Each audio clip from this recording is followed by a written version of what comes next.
Most people half my age can't get up off the floor without grabbing onto something.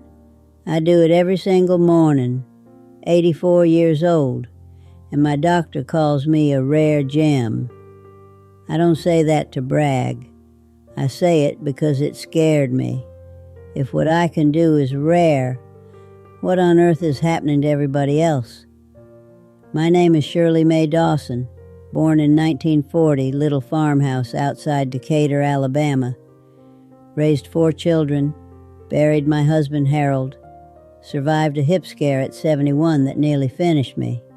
And here I am, cooking my own meals, driving to church on Sundays, and doing things that make doctors look at me like I'm some kind of miracle. I ain't no miracle. I'm just a woman who never stopped moving. A few months back, my doctor ran me through some basic tests during a checkup. Stand on one foot, sit on the floor, and stand back up without your arms. Bend forward and touch your toes. I did everyone. He sat back in his chair and said, "Shirley, you know how many 84-year-olds can do what you just did?" I said, "Most of them, I'd hope." He shook his head slow. "Almost none." That conversation rattled me, got me thinking about 7 things I can still do, things I never once considered special, that put me in a very small category for my age. I want to walk you through each one today, not because I'm extraordinary, but because most of this ain't about luck or genetics. It's choices I made, habits I kept, and things I refused to quit when the world told me to slow down. Here they are, 7 things, and I want you to be honest with yourself about how many you can do right now.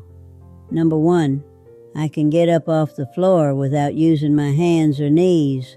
Brazilian researchers found that people who can't rise from the floor without support are significantly more likely to die within 6 years. 6 years from a sitting test. My granddaughter showed me on her phone and said, "Grandma, try it." I sat on the rug and stood right back up. She filmed it, put it online. Honey, it got more attention than anything I've done in 84 years.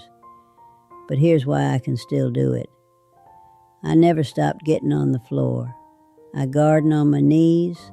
I sit on the porch floor when the chairs are full. I play with my great-grandkids on the carpet. Your body does not lose what you keep asking it to do. The moment you decide the floor is too far down, your body agrees with you. And one day, it really is. Number 2, I can touch my toes.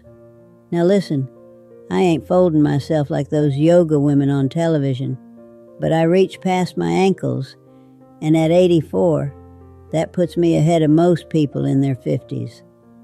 Flexibility isn't about being stretchy.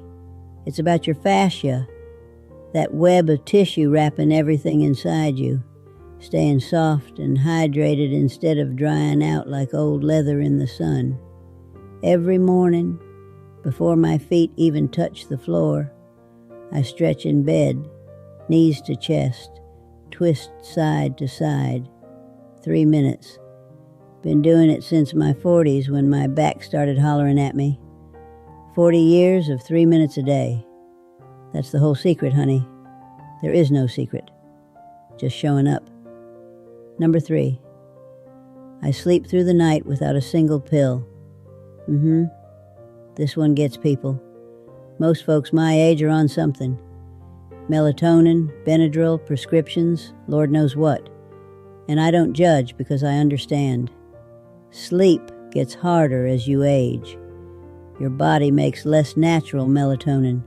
Your bladder gets bossy around 2 in the morning. Your mind starts replaying every mistake you made since 1967. But I protect my sleep like sacred ground. Your brain has a cleaning system, the glymphatic system, that flushes out waste while you sleep, including the kind linked to Alzheimer's.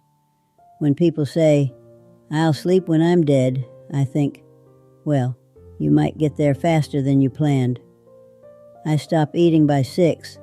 No screens after 7:30. Room stays cold and dark. And I pray. Not a performance, just a quiet conversation with the Lord. Settles my mind like nothing else ever has. Number 4. I carry my own groceries. My son tried to sign me up for delivery. I told him straight, if bags show up that I didn't carry myself, they're going back. Maybe that's stubborn, but the moment you stop lifting things, your muscles start disappearing. It's called sarcopenia. After 60, you can lose 3% of your muscle mass every year if you're not using it. 3%. Do that math over 20 years of sitting still. I carry my bags from the car, lift my cast iron skillet, haul laundry up the stairs.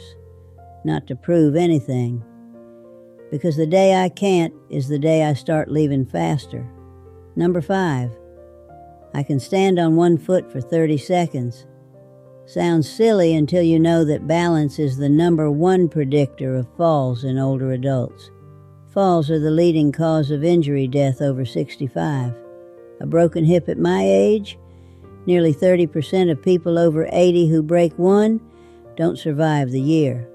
Balance runs on 3 systems: inner ear, vision, and proprioception, which is your body's sense of where it is in space. All 3 fade with age unless you challenge them. So I stand on one foot while I brush my teeth. Left foot morning, right foot night. My granddaughter thinks it's hilarious. I tell her, "Baby, this is why Grandma's still standing." Number 6. I remember names and faces. My memory ain't what it was at 40, I'll own that. But I meet someone at church and greet them by name the next Sunday. I track medications, appointments, 12 grandchildren's birthdays, no notes. The brain works like a muscle in the way that counts. Stop using it, and it softens. I do crossword puzzles every morning with my coffee. Read actual books, not headlines on a phone. Have real conversations where I have to listen, think, and respond. Last year I learned video calling. Year before, I memorized a new hymn. Small things, but each one tells my brain we ain't finished yet, and loneliness rots the mind. I mean that literally. Isolation shrinks the brain. I've watched friends lose a spouse and fold inward. Stop talking, stop thinking, stop trying. The brain needs other people. It needs to feel needed. Number 7. I live alone and I am not lonely. Child, this one matters most, and it's the hardest to put into words. Harold passed in 2012. That's 12 years on my own. People ask, "Don't you get lonely?" And the honest answer is, sometimes. I miss arguing about the thermostat.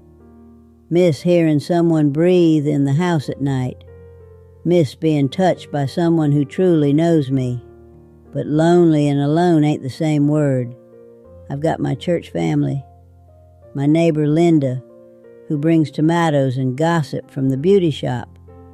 My great-granddaughter who calls every Thursday like clockwork.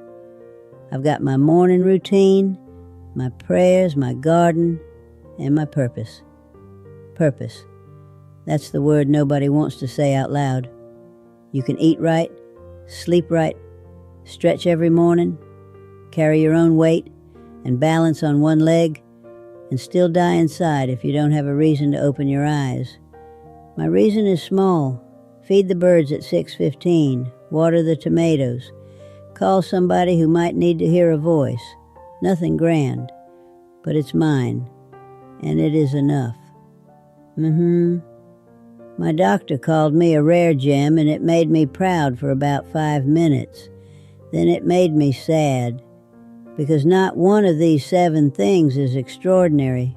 Getting up, bending down, sleeping, carrying, balancing, remembering, connecting. These are basic things a body and soul were made to do, and the fact that doing them at 84 makes someone rare, well, that says more about how we've been living than it does about me. You don't have to wait till you're 84. Please don't. Get on that floor today and get back up. Stand on one foot. Call someone you love. Carry something heavy. Go to bed on time. Give your brain a job and your heart a reason to keep beating. That's all I got for you today, sugar. Take care of that body of yours. It's the only house you ain't never moving out of.